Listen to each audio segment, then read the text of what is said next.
Hello दोस्तों, तो आपकी ज्योग्राफी के प्रीमिक्स की शुरुआत करते हैं। पहला क्वेश्चन है, arrange the ports from north to south as per their geographical location. तो अगर आप आईआर को, इंटरनेशनल रिलेशंस को फॉलो करते हैं, तो जितने भी पोर्ट्स इन न्यूज़ रहते हैं ड्यू टू एनी रीज़न, उनकी लोकेशंस आपको पता होनी चाहिए। फॉर एग्जांपल यहाँ पे 3 पोर्ट्स की बात है, Chittagong port, Sittwe port and Kyaukphyu port. तो ये तीनों ही पोर्ट्स बहुत ज़्यादा इंडिया के अपने नेबर्स से रिलेशनशिप के अकॉर्डिंग या उससे एसोसिएटेड चीज़ों के बारे में न्यूज़ में रहते हैं। तो यहाँ 2 मिनट के लिए पॉज कीजिए, सोचिए कि आपने कौन सा पोर्ट कौन सी कंट्री के एसोसिएशन में पढ़ा है, और यहाँ पे आपका आंसर है 1, 2 एंड 3। तो सबसे पहले आता है आपका Chittagong port which is in Bangladesh. Next अगर आप आएंगे तो it will be Myanmar. Myanmar में 2 पोर्ट्स इंपॉर्टेंट है, पहले आता है आपका सितवे पोर्ट एंड देन आपका आता है क्याकू पोर्ट। तो सितवे पोर्ट बहुत ही ज़्यादा इंपॉर्टेंट है, बहुत ही ज़्यादा ये न्यूज़ में रहता है in context of India Myanmar relations. ठीक है जी, चलिए अगली क्वेश्चन पे आते हैं।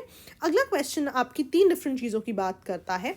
Jet streams occur in northern hemisphere only. Second, only some cyclones develop in I. Third, the temperature inside the eye of a cyclone is nearly 10 degrees Celsius lesser than that of the surroundings. तो UPSC में एक question पूछा गया है, अगर आप ध्यान से देखें तो 2 डिफरेंट कॉन्सेप्ट्स जो हैं उनको ये जोड़ रहा है, जेट स्ट्रीम्स एंड साइक्लोन्स।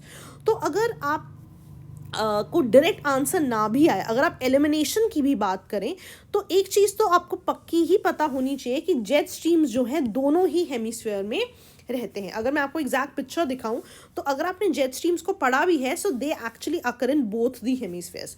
तो पहला ऑप्शन तो डेफिनेटली आपका रॉन्ग है, तो ए और डी तो आपका वहीं से एलिमिनेट हो जाना चाहिए।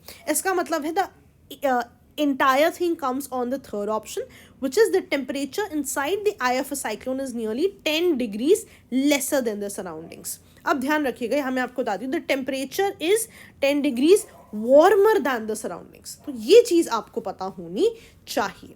ठीक है, तो आपका ऑप्शन क्या करेक्ट हो जाता है, ओनली 2।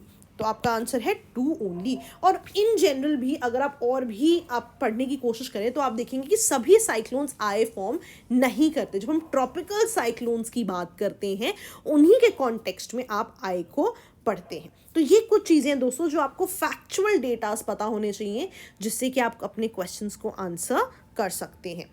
चलिए अगले क्वेश्चन पे आते हैं।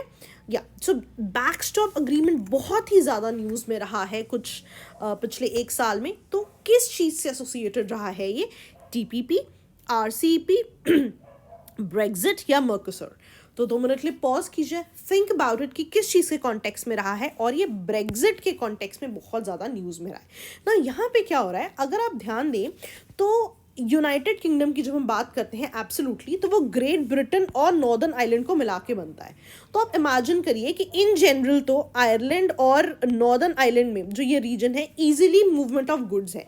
लेकिन अब क्या हो गया, मान लीजिए यूनाइटेड किंगडम अगर ब्रेग्जिट के हिसाब से ईयू को छोड़ रहा है, तो व्हाट हैपन्स कि now this region is not under EU, लेकिन जो आयरलैंड है ये स्टिल ईयू के अंडर है। दोबारा बता देती हूँ कि जब भी आप यूके की बात करेंगे, so that is basically Great Britain plus the region of Northern Ireland, right. अब नॉर्दर्न आयरलैंड पहले ईयू के अंदर था और आयरलैंड भी ईयू के अंदर था, लेकिन अब क्या हुआ, यूके ने क्योंकि ब्रेग्जिट की वजह से ईयू से वॉकआउट कर दिया, तो ये पूरा रीजन अब आ गया यूके के अंडर, और यहाँ पे है ईयू।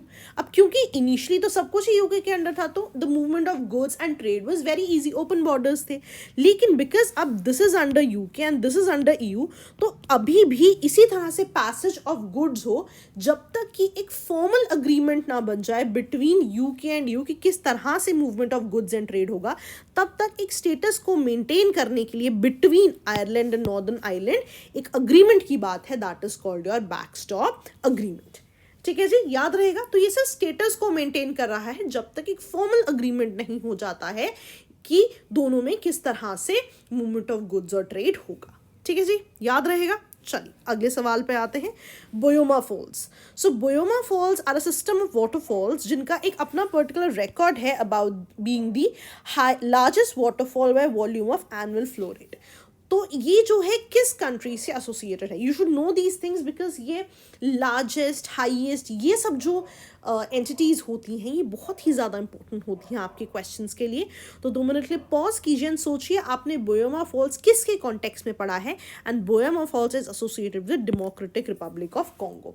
तो आज ही कॉन्गो बहुत ज़्यादा न्यूज़ में था, राइट। तो जो भी कंट्रीज़ बहुत ज़्यादा न्यूज़ में रहें उनके बारे में डेफिनेटली आपको पढ़ना चाहिए, और स्पेसिफिकली अगर उनसे कोई हाईएस्ट या लार्जेस्ट टाइप की एंटिटीज़ एसोसिएटेड हैं। अगर मैं एक और चीज़ आपको बताऊं, Democratic Republic of Congo, although अगर आप मैप देखेंगे it looks like it's a landlock country, but इसका एक बहुत छोटा सा पार्ट है जो कि अंटार्कटिक ओशन में गिरता है। तो ध्यान देना कभी भी, even though the country is in use, remember it's not a landlocked country, even though बहुत ही छोटा पार्ट इसका अटलांटिक में निकल रहा है, but again that doesn't take the fact away कि yes it is not a landlocked country. ठीक है जी, चलिए आखिरी सवाल पे आते हैं। तो आई होप आपने सन की लेयर्स अच्छे से पढ़ी हैं, आपने ये भी पढ़ा है कि कौन से इक्लिप्स में या किस तरह के समय में कौन सी लेयर्स आती हैं। नहीं पढ़ा तो नो नॉट निशिंग, go back and read about the layers and then answer the question. So which part of the sun is visible during a total solar Eclipse.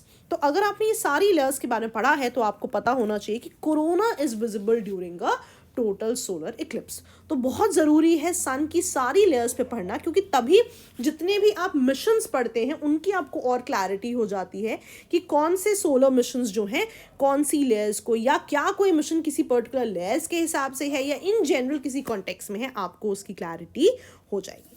ठीक है जी, चलिए that was all from my and. Okay दोस्तों, bye bye.